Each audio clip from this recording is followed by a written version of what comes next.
sandwich and a cup of tea with too many sugars in. I used to watch people like Morecambe and Wise, the Two Ronnies, Tommy Cooper, 3-2-1. Did you get 3-2-1 over here? Yeah. Dusty Bin. And these Generation Game? The Generation Game, This Is Your Life, etc., etc. And I used to be watching this machine in the corner and wondering how I get myself from that sofa into that box. And suppose towards the end of the 80s, it was a negative. People would say it's light entertainment, but to me that was heavy entertainment, because that's what I wanted to do. I wanted to be in that box with those people walking amongst the gods. And you did? And I did do it, and here I am. And so it's a sort of play on words. The light entertainment moniker has been levelled as a negative, and I'm going, no, it's heavy entertainment, and that's what I do. So I want to be this generation's Dusty Bin. Well, Robbie, I mean, we're going to put some questions out to the people who are here in a second. But it's funny that you should say that, because you grew up on the Morecambe and Wises and all that. You can see that in your performances when you do live performance, that you know that you are an entertainer, that you want to give people the wow factor as you go through each bit, whether it be performing the songs, a little bit of an L dance, the whole razzmatazz. Well, I can't really sing, so I've got to do something while I'm watching. And my dad's a comedian, singer. He there was a TV show back in the 70s called Opportunity Knocks. And Huey Green? Yeah, Huey Green. And my dad won his round on Opportunity Knocks. Yeah, he was a comedian. He went on, stole a few gags, went on. Yeah. The internet wasn't around then. No. And he went and did that. And he's, my dad's my hero, and I've been trying to live up to my hero's worth ever since. And have you seen that episode? Is it still available? No, unfortunately, it was before YouTube, and it was back in a time when things used to get taped over, and that particular episode's been taped over. Now, there's been a rumour going around Dublin for the last little while. I know that you are announcing some dates in the UK, and you're announcing them on the 7th of November, which is not next. It's about Wednesday week or whatever. But there's a rumour that, with Twitter and all that, it's very hard to keep these things down. There's a rumour of you doing a gig in Ireland, and we're going to ask you straight out, because, it's very hard to deny these things now. I'm very happy to tell you I know the source of that rumour. Right, It's me. I started. Oh, okay. When is it? It was, well, hang on. July. No, it's not July. June 17th. June 17th. I'm delighted to say that the rumour is true. Is it? Whoa, June 17th! June 17th I shall be coming to Ireland and doing my particular brand of heavy entertaining. And you played in this venue before. Have I? You have? Yes.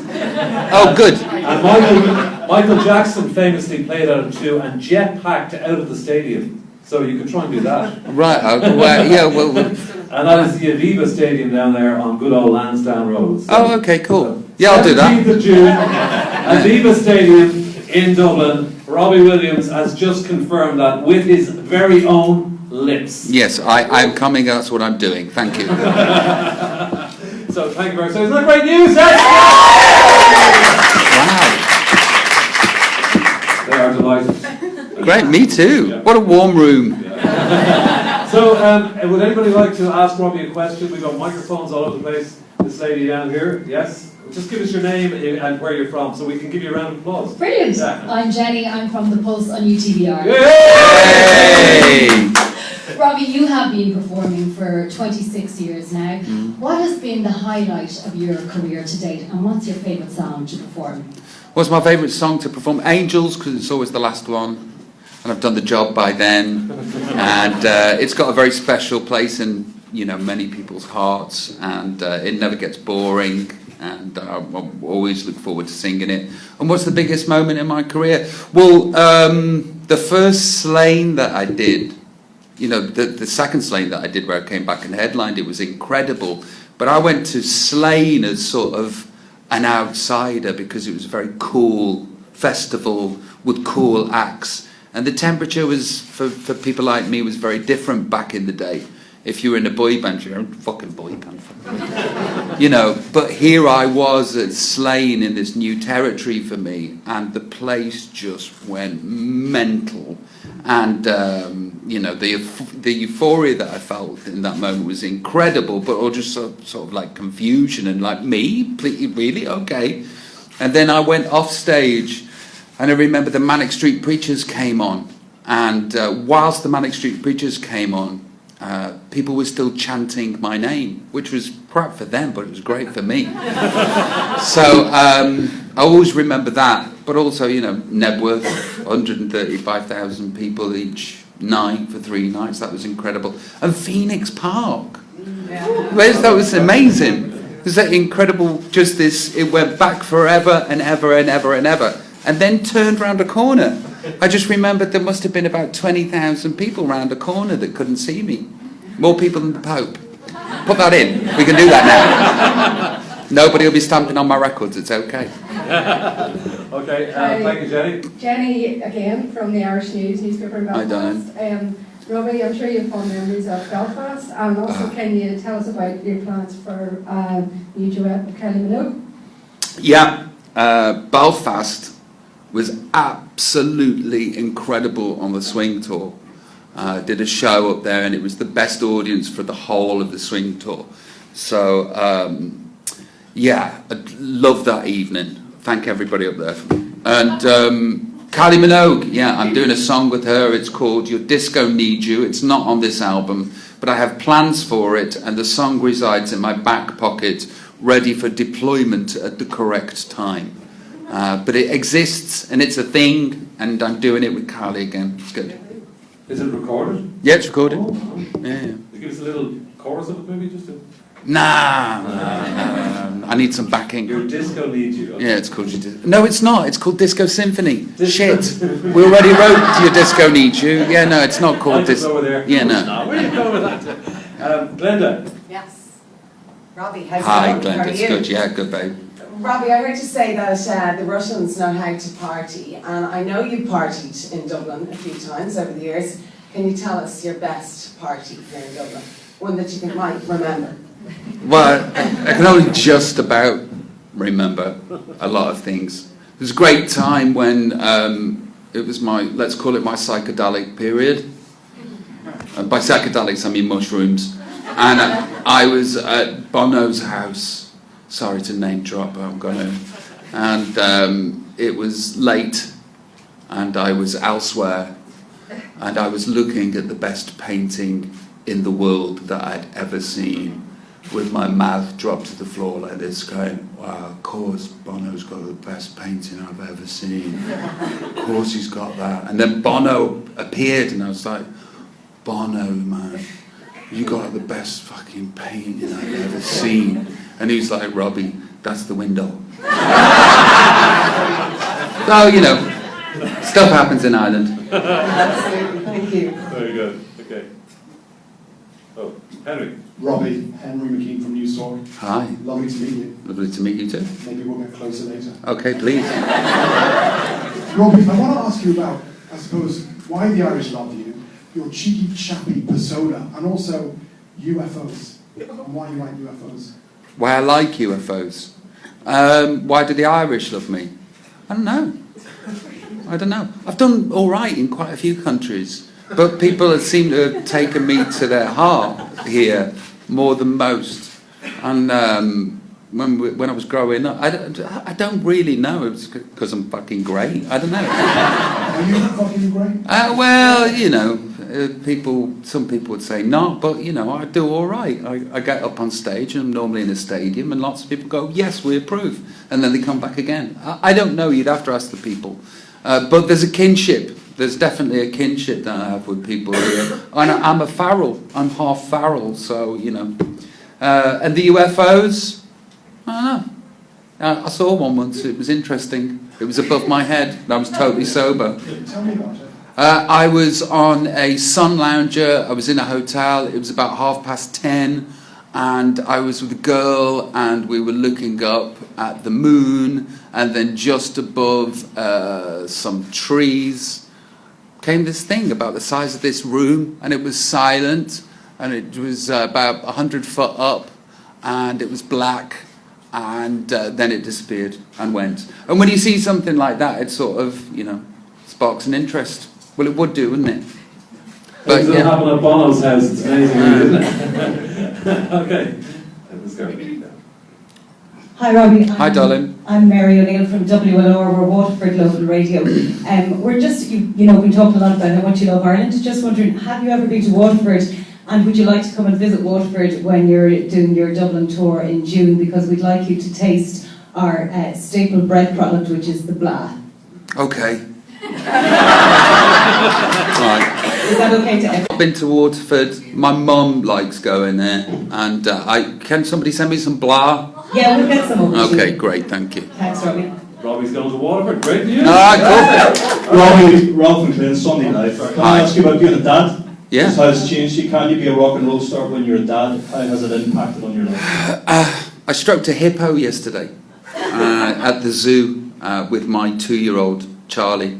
It was his birthday yesterday, and my daughter's 4, Theodora Rose Williams, and my life has changed in so many ways, as everybody who's a father or a mother in this room will know, that there is purpose and a reason for my life, whereas before I was sort of going along, bumping into walls aimlessly, turning up at places, singing at people, and then going, yeah, and then me getting off stage and going, oh, what does this all mean? Now I'm a working dad and everything makes sense. And I hadn't seen them for like 4 weeks because of one thing or another, but they came to London 2 days ago, spent 2 days with them, and I'm going back to see them tonight. I miss them a lot. But the big thing is, you know, I'm a working dad, and this all makes sense now. Sinead, RTE. Hi Robbie, how are you? Sinead Crowley from RTE News. Actually, following on from that question, are you going to be bringing the family on a tour? And is it going to be a different experience being on tour now that you have the family to go home to or with you? I've sort of been on tour since 2009. I haven't stopped really, and the kids and Ida have been with me wherever I've gone on tour, and they're not 5 yet. And I know that when they're 5, they have to be in one place, and it's the law, or else you get arrested, etc., etc. But they will be with me on tour. They will be coming to Ireland. And is it a new experience? No, because you know I've been doing it for the last 4 years with them. But you know, it gives you a solid base from where to go and work from. Okay, we're just going to go to our friends from Northern Ireland. Hi Robbie, Mark Mallis from UTV and ITV. Hi. The last time, or looking ahead to the gig next year, it's a big stadium tour, which is very different from the arenas that you played in 2014. How will the show be different, apart from the size? I don't know, I've put no thought into it yet. I'll be doing singing. You'll recognise some of the songs. I'll be dancing like a drunk dad at a wedding. You know, the normal stuff that I do. How will it be different? I don't know. The budget's big. I've made sure that we've got a lot to spend on what goes on behind me. So you'll want lots of your Northern Ireland fans to come down to Dublin for the gig. Last camera there on the left. Go on, give us a message for the Northern Ireland. Hi Northern Ireland, Robbie Williams here. Please come down to my show in Dublin next year. It's on June 17th. June the 17th at the Aviva Stadium. You'll love it, so will I. Done. Sorry, hi Robbie, how are you? Hi, Michelle darling. from Ocean FM, the west of Ireland. We do a feature on the Francie Boylan show every day. It's called Isn't That a Sight? Right. Where we try to impress our listeners with an unknown fact or story. And then they all go, isn't that a sight? So my question to you is, can you tell me a fact or a story about you that you've never told before? A fact or story about me that I've never told before. I think I've told everybody everything. Michael, is there anything about me that people don't... Holiday camp? Holiday camp? No, that's crap. Is something about me that people don't know? Well, I'm a Farrell, and I come from Kilkenny. Is that? That's not a very good one. I think everything. Anything else was there? We all know that. You all know that one. Oh, got We all nothing. know about Mooring now as well, Robbie. Okay. What about last week on the Late Late Show? Eddie Rowley, who's here, was talking about the fact that Joe Dolan, who was a legend who unfortunately passed. Joe Dolan? Yeah. the He slept in legendary your bed. singer, he slept in my bed, kicked me outside, and I had to go and sleep in my mum and dad's room when I was but a 3 or 4 month old. So I kind of know Joe. Brilliant. There we go. If you get to the west of Ireland as well, Boyle is the UFO capital of Ireland. So Right. do go into- Have you ever seen one? I haven't. I can't say. Well, certainly not a sober night, no. Right. Fair enough. How you doing, Robbie? Ken Sweeney. Ken, you're here all night now. Can I just ask you, one day, you did one day, but would you like to do more dates in Dublin? Yes, please. Okay. We'll see how it goes. And when you go on stage, where are you going to find the energy from? Is it intimidating when you've got to go on and entertain so many people in such a big show? Well, I'm sort of like one of those horses that you see at the races where they've won the last 2 races or they've come second or third and they've done really well. And then all of a sudden on the 5th race, they just won't go into the stall and something spooked them. And I never know when or where that's going to be. But most nights I go on stage and I have a communion with my audience, which is beyond words, and it's beyond words. It's incredible. And then some nights it's terrifying and I'm really tired. But I shall make sure that when I'm in Dublin, it's not terrifying and I'm not tired. And plus, the audience does 80% of the work for me, especially here. So he's going to have a good night's sleep on the 16th of June. Yeah. The 17th of June. June. Hang on. Let us change the date here now. No, it's June. It's June. 17th of June. Okay. At the UV. Right. Sorry, Robbie, Oh. Murphy from the Mail. I'm just wondering. Mike. Mike. He doesn't need a mic. I'm just wondering, with regards to Take That, obviously you're on your own now. There's been talk of another reunion down the line. Is that in your thoughts, or are you just focusing on this? We were going to get together next year, but our diaries couldn't combine. I've got this album coming out, I've got my own tour to do, and in the future we shall ride again, but right now I'm busy with my solo stuff. Okay, we're going to take 3 more questions, right? So, 3. We're going to take one from Ali down there from goss.ie, my favourite website. Thanks, Ian. Hi, Robbie. How are you? Hi, darling. Great day in Dublin. Yeah. As Ian said, Ali from goss.ie. You have a very cool new duet coming out yourself. Great. Niall would be amazing. Bono would be great. I'd love to do something with you too, but they haven't done anything with anybody for a while, have they? Mary J. Blige, Frank Niall will do. I think I just wrote the lyric for it too. Yeah. Okay, 2 more questions. Okay, down here. Thanks. Hi Robbie, Hi. from iRadio. I was going to ask you about Slane in '98 because I was at that gig and it was incredible. Right. And you split your pants and you headed the ball and fantastic. So I want to ask you about that. But since then, what would you put down as the most significant thing that continues to drive you to do this and to be successful? And also, with all the duets that you've done and maybe talked about, does the breakout star of 2016, Honey G, figure in your plans? Listen, she won't even call me back. Honey G. What keeps driving me to do what I'm doing? Well, in 2006, I sort of, went to rehab again and was sort of, my head's caved in and it's my job that does it. I'm going to retire. And I retired, but I didn't tell anybody because I knew I was lying to myself. And I sat on the sofa, grew a beard, and looked like a serial killer. I wore a cashmere kaftan and hunted for UFOs, ate donuts, got really, really fat. And my brain and my body sort of started to turn to Swiss cheese. And a man needs a purpose. That was the gift that I gave to myself in 2006, was that, oh no, I see you can't retire, because when you do, things fall apart and that's it, you're gone. So in 2009, I came back and got on the wobbly bike again. And I just know that I can't stop. I'm just predisposed to do this thing and go out there and try to do it the best of my abilities. It's just in my DNA, it's in my biology. I try to entertain and I go forward, take the kids and the wife with me. All right, one final question from down here. Felicia. Two more questions then. You're very brilliant, thank you. Lynette Bay from BBC Radio Ulster. Robbie, I too was at Slane. What a day. I was in Phoenix Park as well. But looking back at those days, I was much younger. My 16-year-old self was very energetic on that day. None of us are getting older. How do you approach gigs now when people expect you to come out and be the entertainer? How do you keep that, sustain that energy and that, just being the showman you are? So far, so good.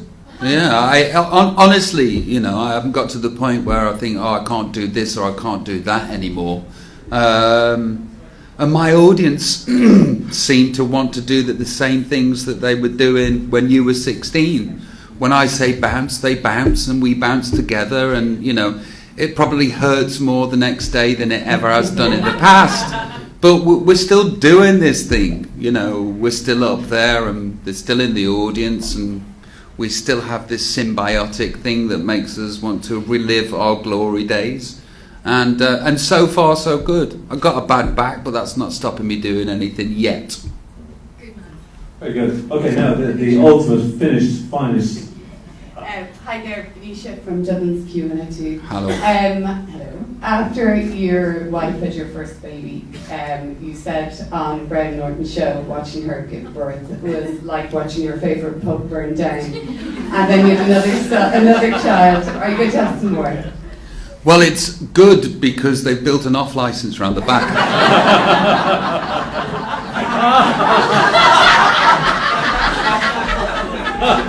Is there something you'd like to tell us about it? I just did. Yeah, we're trying for a third so far, unsuccessfully. But we're trying for a third, yeah. That's happening. Yeah, thank you. Okay, so remember the date, it's June, 17th of June, the Aviva Stadium, Robbie Williams live, and he always puts on a spectacular show. Let's hear it for Robbie!